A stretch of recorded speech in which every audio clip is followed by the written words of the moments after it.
আপনারা আমাদেরকে সহযোগিতা করবেন।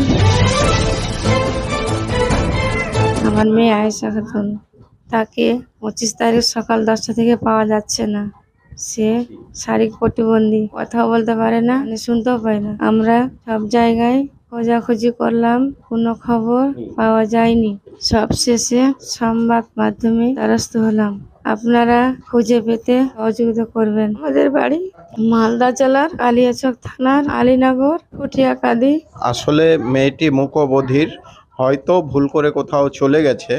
আমি আপনাদের কালিয়াচক ব্রেকিং নিউজের মাধ্যমে সকলকে অনুরোধ করব, এখানে যে ছবিটা পাবলিশ করা হবে, যে যেখানে দেখবেন একটু আমাদের দেওয়া নম্বরে যোগাযোগ করে যেন ওকে পৌঁছে দেয়। আমি সবাইকে এটাই অনুরোধ জানাই। মিসিং ডায়েরি হাতে নিয়েছি, এভরিহোয়ার তাকে খুঁজে দেখা হয়েছে। 20 বছরের আয়েশা তাকে অবশ্যই খুঁজে পাবে।